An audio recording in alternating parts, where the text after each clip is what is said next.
बिस्मिल्लाहिर्रहमानिर्रहीम। अस्सलाम वालेकुम डियर स्टूडेंट्स। आज का जो मेरा टॉपिक है वो हमने MD601 operation research chapter number 5 हमने अपने पिछले लेक्चर में स्टार्ट किया था। तो उसमें हमने जो हमारा टॉपिक है वो हमारे पास क्या है, ट्रांसपोर्टेशन मेथड्स है या ट्रांसपोर्टेशन मॉडल्स के बारे में हम डिस्कस कर रहे हैं। इसके हमने जो बेसिक कंसेप्ट है, जो इसका इंट्रोडक्शन है वो हमने देख लिया है। और इसके दो तरह के सॉल्यूशंस होते हैं, एक होता है हमारे पास इनिशियल सॉल्यूशन और दूसरा हमारे पास ऑप्टिमम सॉल्यूशन होता है। तो हमारा जो पिछला लेक्चर था उसमें हमने दो मेथड्स को डिस्कस किया है, जो कि हमारे पास था नॉर्थ वेस्ट कॉर्नर रूल था और दूसरा हमारे पास लीस्ट कॉस्ट मेथड था। आई होप सो कि ये दोनों मेथड्स आपको अच्छे तरीके से समझ आ गए होंगे। हमने बहुत ईजी वे में इनको डिस्कस किया था। आज का जो हमारा टॉपिक है इसमें हम डिस्कस करेंगे वोगल्स अप्रोक्सीमेशन मेथड को। अकॉर्डिंग टू मैथमेटिक्स जो हमारा ये थर्ड वाला पॉइंट है, जो हमारा थर्ड वाला इसका मेथड है, ये हमें ज़्यादा अप्रोप्रिएट आंसर जो है वो हमें देता है। इसका जो सॉल्यूशन हमें मिलता है वो या तो एग्जैक्ट ऑप्टिमम सॉल्यूशन होता है, अगर ऑप्टिमम नहीं होता तो ऑप्टिमम सॉल्यूशन के करीब तरीन हमारे पास इसका सॉल्यूशन निकलता है। इसका मेथड जो है वो थोड़ा सा लेंथी है, लेकिन ये है कि इसको सॉल्व करके हमारा जो आंसर निकलेगा, जो हमारा सॉल्यूशन आएगा वो हमारा या तो ऑप्टिमल सॉल्यूशन होगा, अगर वो ऑप्टिमल नहीं होगा तो वो उसके करीब तरीन सॉल्यूशन होगा, मतलब हम उसको एग्जैक्ट सॉल्यूशन भी कह सकते हैं। तो स्टार्ट करते हैं एग्जांपल से, ताकि अच्छे से आपको सारी चीज़ों की समझ आ जाए। टेबल हमने ले लिया, एग्जैक्ट वही चीज़ हमने ली है जो कि आपके हैंडआउट्स में है, क्योंकि फिर स्टूडेंट्स को इशू होता है कि हैंडआउट्स में ये था और आपने ये एग्जांपल करवाई है। तो सेम वही एग्जांपल ले ली गई है। हमने इसके ऊपर वोगल अप्रोक्सीमेशन मेथड जो है वो अप्लाई करना है। तो टेबल हमने ऑलरेडी यही टेबल हमने डिस्कस किया अपने पिछले दोनों मेथड्स में भी। तो असल में उन्होंने एक ही एग्जाम्पल को के ऊपर तीनों मेथड्स को अप्लाई किए, ताकि पता चले कि किस मेथड से ज़्यादा अप्रोप्रिएट आंसर हमारा निकलता है। तो चलें स्टार्ट करते हैं। इसमें हमें एक एक्स्ट्रा चीज़ की ज़रूरत होगी जिसको हम फाइंड करेंगे पहले, जिसको हम कहते हैं पेनाल्टी। अब ये पेनाल्टी क्या होता है और इसको हम किस तरह से फाइंड करते हैं, इसमें हम रोज़ का डिफरेंस भी फाइंड करते हैं और कॉलम्स का डिफरेंस भी फाइंड करते हैं। डिफरेंस कैसे फाइंड करते हैं कि जो हमारे पास ये रो है ना, इसमें जो फर्स्ट मिनिमम और सेकंड मिनिमम वैल्यू होगी ना, उन दोनों का डिफरेंस लेना है। लाइक सबसे छोटी वैल्यू, यानी कि यहाँ पे देखिए सबसे छोटी वैल्यू 5 है और इससे छोटी यानी कि इससे जो बड़ी वैल्यू है वो कौन सी है, वो 7 है। तो ये दोनों, ये सबसे बड़ी है और इससे छोटी 7 है और 7 से छोटी हमारे पास क्या है, 5 है। तो दो जो हमारी मिनिमम वैल्यूज़ होंगी उन दोनों का डिफरेंस लेना है, उन दोनों को माइनस करना है। वो हमारे पास रो वाइज यानी कि रोज़ का डिफरेंस आएगा। और इसी तरह से हमने इसको कॉलम वाइज देखना है, और कॉलम में जो सबसे छोटी और उससे बड़ी वैल्यू होगी, मिनिमम वैल्यूज़ होंगी दो, उन दोनों का हमने डिफरेंस लेना है। लाइक यहाँ पे देखिए इसमें जो सबसे छोटी वैल्यू है वो हमारे पास क्या है, वो हमारे पास 4 है, और उससे जो बड़ी वैल्यू है वो हमारे पास 5 है। तो 5 माइनस 4 करेंगे तो ये हमारा यहाँ पे क्या आ जाएगा, कॉलम का डिफरेंस आ जाएगा। ठीक है, यहाँ पे मैंने ये लाइनें लगा के थोड़ा सा इसको कर दी ताकि हमें ईजिली इस चीज़ को हम अंडरस्टैंड कर पाएँ।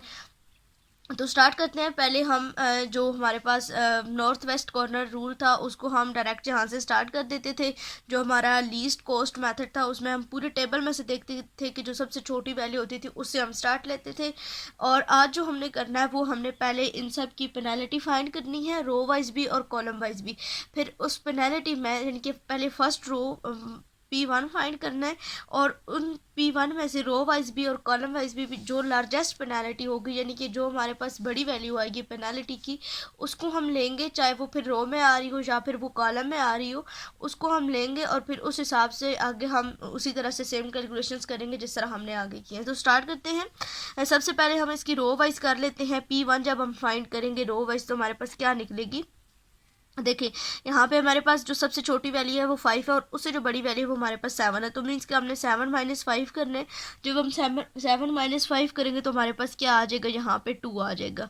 ठीक है, इसको आप रो 1 के इधर इक्वल में लिख लें। ठीक है, ये हमारी रो 1 की पेनल्टी।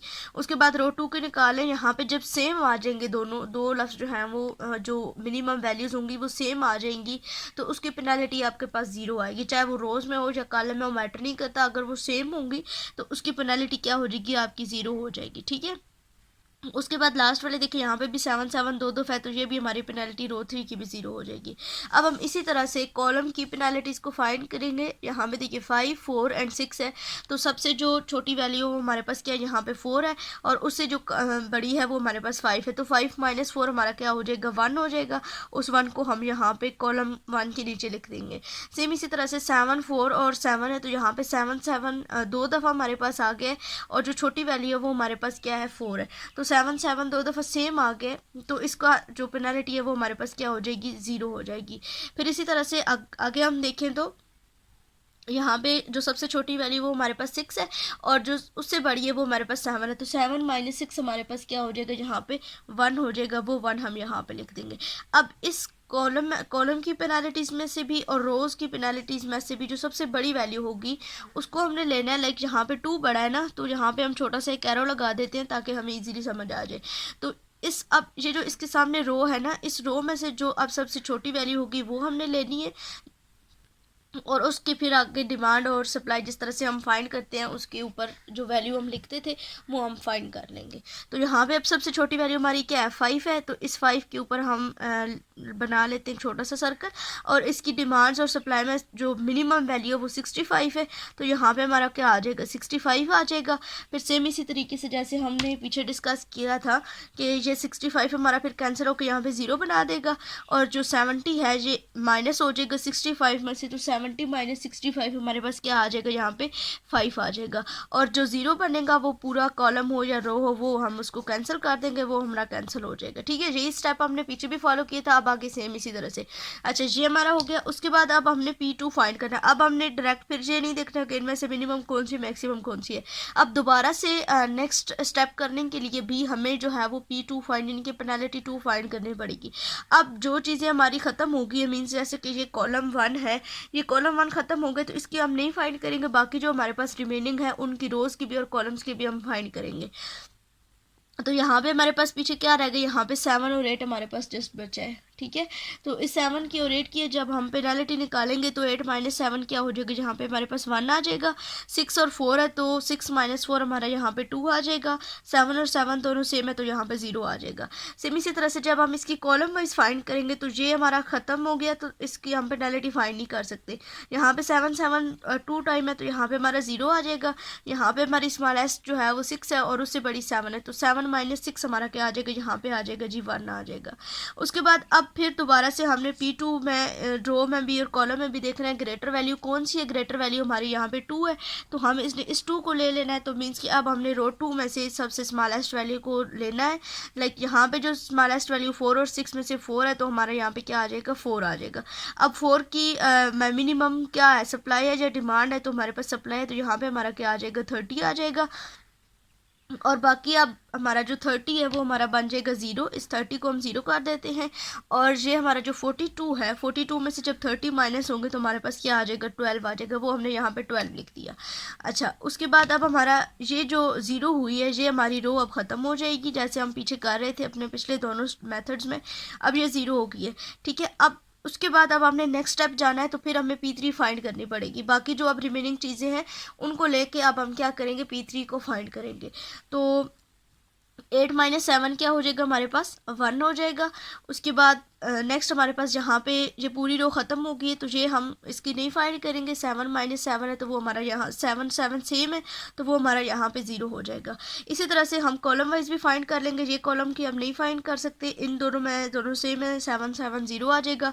8 माइनस 7 आपका यहाँ पे क्या आ जाएगा, 1 आ जाएगा। ठीक है, अब दोबारा से हमारी पेनल्टी फाइंड हो चुकी है, तो अब हम देखेंगे कि हम किसको लेंगे। अब यहाँ पे भी 1 है और यहाँ पे भी 1 है, तो दोनों जब सेम आ जाए तो हम उसमें से कोई भी ले सकते हैं। ठीक है, इसमें ये मैटर नहीं करता कि आपने कौन सी लेनी है। जब दोनों सेम आ जाएंगी, कॉलम का और रोज़ का डिफरेंस, तो देन आप कोई भी ले सकते हैं। तो हम लेट्स सपोज कि हम ये ले लेते हैं पहले। ठीक है, तो इसको ले लिया हमने। अब इसमें देखेंगे मिनिमम कौन सी वैल्यू है। इसमें मिनिमम 7 है हमारे पास, तो हमने ले लिया जी 7 को। अब 7 की जो मिनिमम वैल्यू है वो सप्लाई या डिमांड, तो वो हमारे पास सप्लाई है तो हमने यहाँ पे ले लिया सप्लाई को। अब ये सप्लाई जो है ये हमारा बन जाएगा 0, और बाकी जो हमारी चीज़ें हैं लाइक यहाँ पे हमारे पास 12 है, और 12 माइनस 5 हम करेंगे तो यहाँ पे हमारा पीछे रह जाएगा जी 7 आ जाएगा, बच जाएगा पीछे, ठीक है। और ये हमारी 0 हो गई थी तो इस पूरे को हम क्या कर देंगे, कैंसिल कर देंगे। उसके बाद नेक्स्ट स्टेप अप करने के लिए दोबारा से हमें P4 फाइंड करनी पड़ेगी, ठीक है, पेनल्टी नंबर 4। अब फर्स्ट वाली दोनों 0 हो जाएंगी, उनको हम नहीं फाइंड कर सकते क्योंकि रोज़ हमारी खत कैंसिल हो गई है। देन नेक्स्ट में हम जाएंगे तो 7 और 7 हमारा क्या आ जाएगा, 0 आ जाएगा। अब हम इधर करेंगे, जब इसकी कॉलम वाइज करेंगे तो फर्स्ट रो तो ख़त्म हो चुकी है, 7 में जस्ट 7 ही है तो वो सिंपल 7 जो है वो हमारा यहाँ पे नीचे आ जाएगा। इसी तरह से यहाँ पे भी 7 है तो वो 7 भी नीचे आ जाएगा। और अब यहाँ पे तो हमारे पास कुछ है नहीं तो जस्ट 7 और 7 ही है, तो इनमें से कोई भी एक 7 हम ले सकते हैं। लाइक हम ये फर्स्ट वाला 7 लेते हैं, जब ये लेंगे तो यहाँ पे हमारे पास आ जाएगा ये। अब इस 7 की जो मिनिमम वैल्यू है वो हमारे पास डिमांड है 7 है, तो उस 7 को हम यहाँ पे ले लेंगे। और बाकी ये जो हमारे पास अब 7 है ये बन जाएगा 0 बन जाएगा। और यहाँ पे हमारे पास क्या हो जाएगा, 50 माइनस 7 हमारा क्या आ जाएगा, यहाँ पे 43 आ जाएगा। उसके बाद अब ये हमारा जो कॉलम है वो कैंसिल हो जाएगा। बाकी अब हमारे पास बचा ये एक ही 7, तो यहाँ पे भी 43 है, यहाँ पे भी 43, वो अंदर आ जाएगा। और ये भी 43 हमारा 0 बन जाएगा जैसे हम ऑलरेडी करते आए हैं, और ये भी 43 हमारा बन जाएगा 0, तो ये भी हमारा मीन्स कि ख़त्म हो जाएगा। तो इस तरीके से हमने फाइंड करनी है, पेनल्टीज़ को यूज़ करते हुए हमने इसकी कैलकुलेशन करनी है वोगल अप्रोक्सीमेशन मेथड की। अच्छा, ये चीज़ें करने के बाद अब हमने बस सिंपल वही स्टेप्स को फॉलो करना है जैसे हमने ऑलरेडी पीछे किया है। जो हमारे पास ये पेनल्टीज़ आई हैं, पेनल्टीज़ फाइंड करने के बाद ये जो हमने वैल्यूज़ फाइंड की हैं 565, 7, 430, 7 एंड 743, इन सब को मल्टीप्लाई करके ऐड करना और हमारा आंसर आ जाएगा। तो चले देखते हैं। अच्छा, तो मैंने दोबारा से वो टेबल बना ली है और उसके ऊपर जो हमने वैल्यूज़ को फाइंड किया है वो सारी वैल्यूज़ भी लिख ली है। अब सिंपली इन वैल्यूज़ को मल्टीप्लाई करके इन सब को ऐड कर देना है और हमारी जो कॉस्ट आ जाएगी एलोकेशन की बाय वोगल अप्रोक्सीमेशन मेथड वो हमारे पास क्या आ जाएगी, 830 आ जाएगी। अगर आपको याद हो तो जब हमने इसका जो फर्स्ट वाला मेथड हमने इसी एग्जाम्पल के ऊपर लगाया था नॉर्थ वेस्ट कॉर्नर रूल, तो तब भी हमारा जो आंसर आया था वो 830 ही आया था। तो अकॉर्डिंग टू मैथमेटिशियन उन्होंने बोला है कि हमारा जो वोगल्स अप्रोक्सीमेशन मेथड है वो हमें ज़्यादा एक्यूरेट आंसर देता है। तो मे बी जो अदर एग्जांपल्स होंगी उनमें नॉर्थ वेस्ट कॉर्नर का अलग से आंसर आए, लीस्ट कॉस्ट मेथड का अलग से, वहाँ पे तो हमारा 890 आया था लीस्ट कॉस्ट में, वो तो डिफरेंट है ही। लेकिन इन दोनों का सेम है तो इट डज़ नॉट मीन कि हर एग्जाम्पल में इनका सेम ही होगा, इनके डिफरेंट होंगे। दैट्स वाई जो है वो हमारा वोगल्स अप्रोक्सीमेशन मेथड है उसको कहा गया कि वो हमारा ज़्यादा फास्ट है और वो हमें ज़्यादा एक्यूरेट आंसर देता है। अब जो ये हमारा आंसर है इसको हम अपना ऑप्टिमम आंसर भी कह सकते हैं और ऑप्टिमम आंसर के करीब तरीन भी कह सकते हैं। तो इसको हम अपनी एग्जैक्ट कॉस्ट जो है वो ले सकते हैं क्योंकि ये कॉस्ट है, तो इसके साथ हम RS भी लिख सकते हैं। तो ये था हमारा आज का लेक्चर। तो आई होप सो कि आज का कंसेप्ट आप सबका क्लियर हो गया होगा। अगर कोई भी कंफ्यूज हो तो आप कमेंट बॉक्स में पूछ सकते हैं, व्हाट्सएप ग्रुप ज्वाइन कर सकते हैं। मिलेंगे अपने अगले लेक्चर में, तब तक के लिए अल्लाह हाफिज़।